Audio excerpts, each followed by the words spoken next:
गई है, यूपी का फिर से सीएम योगी को मान गई है। विरोधी विपक्षी का ना चलेगा कोई चारा, यूपी में गूंज रहा है योगी जी का जयकारा। यूपी में गूंज रहा है योगी जी का जयकारा। सीना ताने योगी जी ने भगवा है लहराया, चोरों और लुटेरों को यूपी से मार भगाया। सीना ताने योगी जी ने भगवा है लहराया, चोरों और लुटेरों को यूपी से मार भगाया। यूपी के कोने कोने में छाया है उजियारा, यूपी में गूंज रहा है योगी जी का जयकारा। यूपी में गूंज रहा है योगी जी का जयकारा। आगमन हो गया है, उनके आगे ही ऐसा उन्माद छा गया है जैसे लग रहा है जीत जो है 2 कदम दूर है।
राज्य शासन के समर्थन में अपना नाम वापस लिया।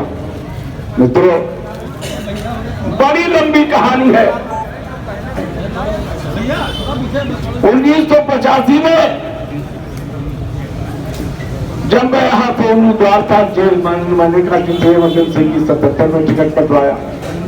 85 में टिकट काट करके ऐसे आदमी था जिसकी हमने जमानत जब्त कराई थी 75 में, हीरालाल यादव।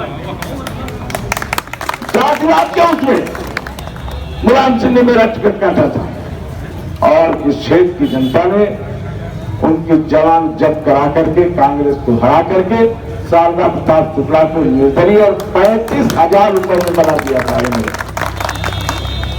89 में उसमें भी मुझको लड़ना पड़ा, उसमें ये सब हमारा विरोध कर रहे थे, परंतु जनता दल से में दोबारा 89 में चुनाव बीपीसी के साथ जीत करके आया।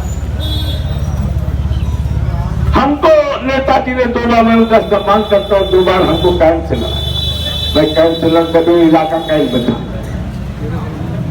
मैं चुनाव नहीं जीता। तब 2012 में उन्होंने कहा कि इस सीट को तुम ही जीत सकते। हमने कहा आपको हमको ईरान और तुरान भेजते, कैट भेजते, कहाँ भेजते, वहां पत्थर उत्तर में आप हमसे कहते हो गेहूं, आप समझ लगे हमको क्यों नहीं देते थे, हम जीत करके आए। वहीं पर अखिलेश यादव, एक सुनील साजल है, उसको ले आया, किसको लगा दीजिए, जिसको कुछ मालूम नहीं है ABCD सही जगह। तो नेताजी ने कहा मैं जानता हूं तुमको जो अखिलेश ने काम दिया है वो करो, तुमको कुछ नहीं मालूम। ये सीट हमने राज कर दी शारदा शुक्ला को, वही जीत करके आएगा, वही जीत करके देगा। तो साथियों, हम लोगों ने फिर प्रगतिशील समाजवादी पार्टी बनाई जिसके अध्यक्ष शिवपाल जी थे, पूर्व मंत्री, मैं उसका राष्ट्रीय महासचिव। मित्रों, इस बात से प्रभावित है शारदा दादा हमारे,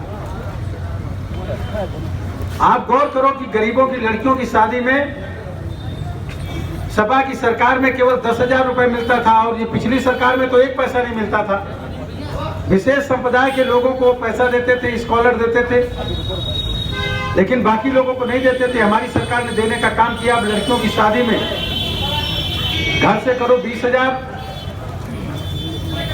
सामूहिक शादी करो 51,000, 35,000 लड़की के खाते में 10,000 का सामान। मजदूरों की लड़कियों की शादी में 75,000 रुपए हमारी सरकार देती। मगर आज घोषणा किया हमारी पार्टी ने, जगह जगह जाके बताओ आपको क्यों वोट देना है। आज हमारी पार्टी ने घोषणा कर दिया, अब गरीब की लड़कियों की शादी में 1 लाख रुपए की मदद करने का काम हमारी प्रदेश सरकार। 80 लाख आवास बनाएगी हमारी सरकार। 60,000 लोगों को नौकरी देगी। गांव में हो सकता है आप लोगों के पास जमीन हो, लेकिन गांव में जिन लोगों के पास थोड़ी भी जमीन है, अब उनको 6,000 रुपए साल में नहीं, 12,000 रुपए साल में हमारी सरकार उनको देने का काम करेगी।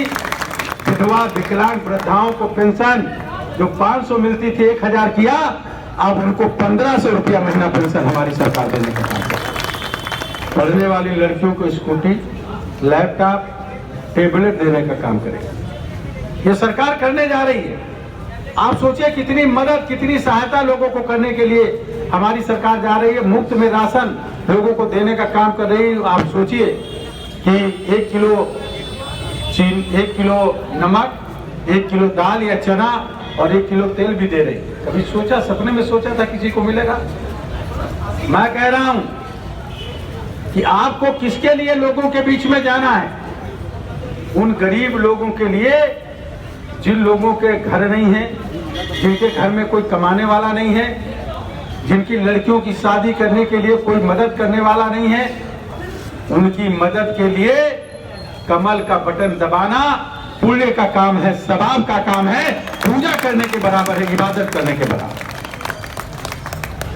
इसलिए कमल का बटन दबाने के लिए लोगों के बीच में जाना है और यही प्रचार भी करना, यही कहना है। आप जाएंगे, अगर लोगों के बीच में कहेंगे हमारे पास घर है, हमारे पास खाने के लिए है, हमारे पास कोई प्रॉब्लम नहीं है, लेकिन हम इसलिए वोट मांगने आए हैं कि अगर कमल पर बटन दबाओगे तो जिनके घर में खाने के लिए नहीं है उनको राशन मिलता रहेगा, जिनकी लड़कियों की शादी के लिए पैसा नहीं है हमारी सरकार 1 लाख रुपए देकर उनकी शादी कराती रहेगी, जिनके आवास नहीं है उनका पक्का आवास बनाने का हमारी सरकार करेगी।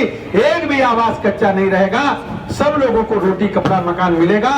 सन 2024 तक प्रत्येक घर में पानी की पाइपलाइन बिछा करके उनको पीने का पानी पहुंचा देने का काम किया जाएगा। इसलिए हम उनके लिए वोट मांगने आए हैं। आप भी हमारे साथ चलो और कमल पर बटन दबाने का काम करो चल के, ताकि उनके लिए एक अच्छा काम कर सके, गरीबों के लिए अच्छा काम कर सके, अपने देश को, अपने राष्ट्र को मजबूत करने का काम कर सके। शारदा दादा की भावनाएं इसलिए मिलती, इसीलिए तो संघर्ष करते थे।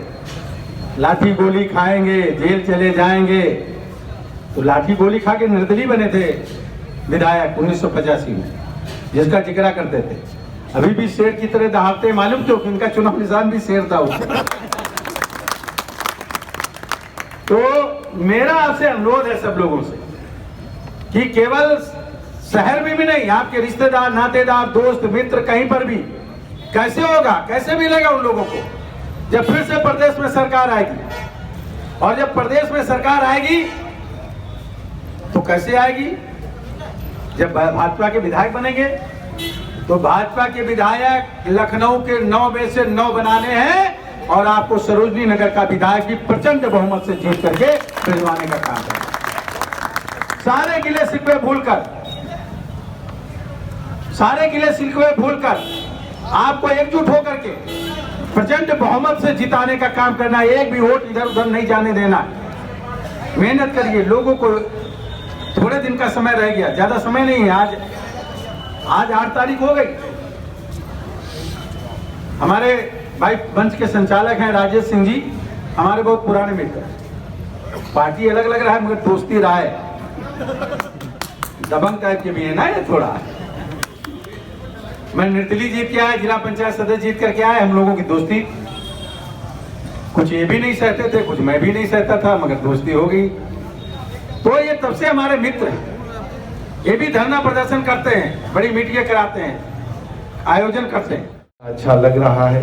पिछले जब से नॉमिनेशन किया है, जब से चुनाव का घोषणा हुई, जब से भारतीय जनता पार्टी की सदस्यता ली, एक जीवन का नया अध्याय शुरू हुआ।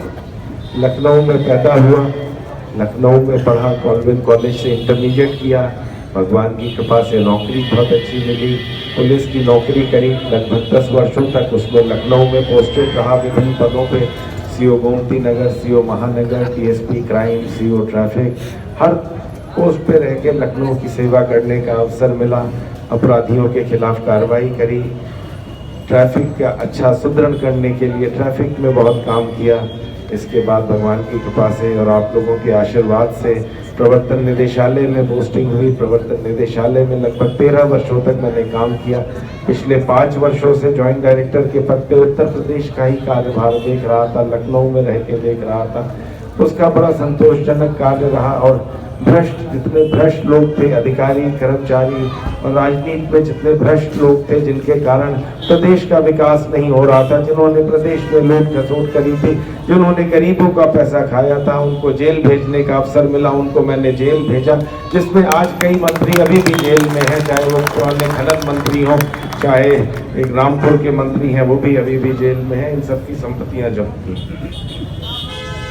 मेरा जो है लक्ष्य है कि इस तरह के अपराधी, इस तरह के भ्रष्ट राजनीति में नहीं रहने चाहिए। राजनीति में माननीय शारदा प्रसाद शुक्ला जी, माननीय हमारे अभिन्न हमारे प्रेरणा स्रोत माननीय श्री कौशल किशोर जी, माननीय राजेश भाई, जो लोग जनता के लोकप्रिय लोग हैं, जनता के लिए हर समय जुटे रहते हैं, 24 घंटे जनता के लिए अवेलेबल हैं, ऐसे लोगों को राजनीति में रहना चाहिए। ऐसे लोगों को हर समय राजनीति में रहना चाहिए, ना कि जो जेल से सरकार बनाने की कोशिश कर रहे हैं, जिनके ऊपर 50-50 मुकदमे हैं, 80-80 मुकदमे हैं, जो उस समय सरकारों में मंत्री होते थे। ऐसे लोगों को राजनीति में नहीं होना चाहिए। ये मेरा लक्ष्य है कि राजनीति में इन लोगों को वापस नहीं आने देना है। इतने साल तक प्रवर्तन निदेशालय में रहा, पुलिस में रहा, कानून का अनुपालन कराता रहा, कानून की पढ़ाई करी, कानून की जानकारी है। अब राजनीति में आके ऐसे कानून बनाने में मदद करनी है सरकार की कि इस तरह के भ्रष्ट लोग, इस तरह के अपराधी राजनीति में ना आ पाए। राजनीति में हम लोग के प्रेरणा स्रोत माननीय कौशल किशोर जी, माननीय शारदा प्रसाद शुक्ला जी, माननीय वीरेंद्र तिवारी जी, तरह के सब लोग रहने चाहिए, जिससे प्रदेश का विकास हो, जिले का विकास हो, देश का विकास हो।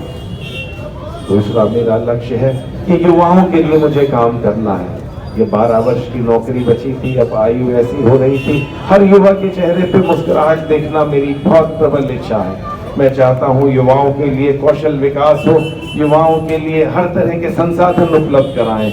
हमारे देश का युवा बहुत ऊर्जावान है, वो करना चाहता है, वो अच्छे काम करना चाहता है, देश को आगे ले जाना चाहता है, देश के लिए वो समर्पित है।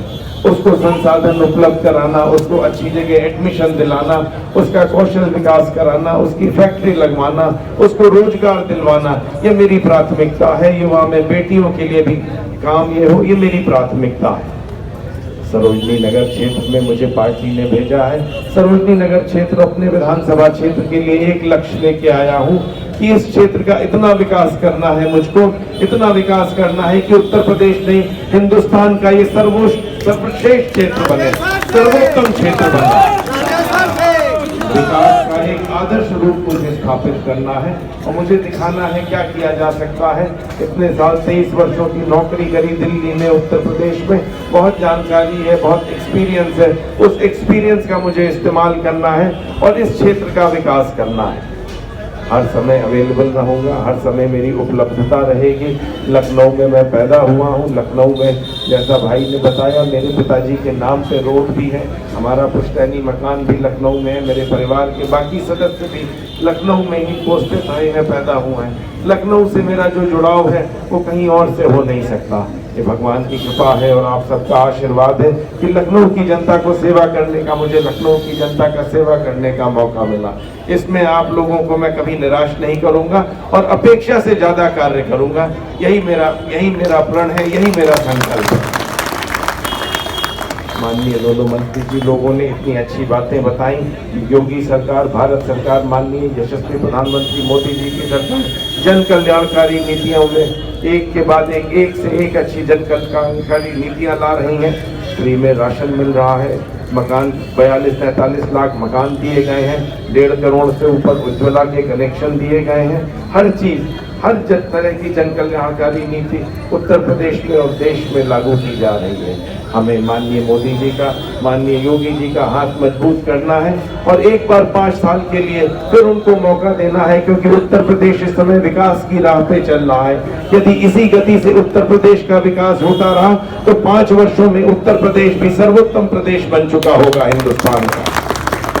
हम सबको संकल्प लेना है, हम सबको संकल्प लेना है, हम सबको संकल्प लेना है कि माननीय योगी आदित्यनाथ जी और यशस्वी प्रधानमंत्री मोदी जी का हाथ हम और मजबूत करें और देश सेवा में हम लोग अपना समर्पण करें। इसी के साथ मैं अपनी वाणी को विराम देता हूँ।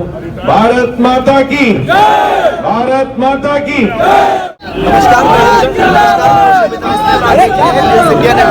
आज हमारे साथ है राजेश्वर सिंह जी जो कि सरोजनी नगर विधानसभा से प्रत्याशी है। हम सर से बात करेंगे और जानेंगे कि इस बार भाजपा अभी चुनावी माहौल में अपने किन मुद्दों के साथ जनता से वोटों की विकास, भाजपा ने जितना विकास किया है पिछले 5 वर्षों में, पिछले 60 वर्षों में नहीं हुआ। विकास की राजनीति करती है बाकी सरकारें जो है जाति की, परिवार की, वंशवाद की राजनीति। भारतीय जनता पार्टी को इस बार क्या मुस्लिम वोटर्स को लुभाने में भारतीय जनता पार्टी सफल रही है कि मुस्लिम वोटर्स को थोड़ा सा अलग देखा जाता है? नहीं, भारतीय जनता पार्टी कोई भेदभाव नहीं करती है। चाहे गरीबों को आवास देने की हो, चाहे फ्री कनेक्शन देने की, सब में 36%, 68% हर समुदाय के लोग हैं। अखिलेश जी कहते हैं कि 400 सीटों पर हमारा कब्जा है, 3 सीटें उन्होंने आपके लिए छोड़ी, इस पर कुछ कहेंगे? वो अपनी सीट जीत लें पहले, फिर उसके बाद बात करेंगे।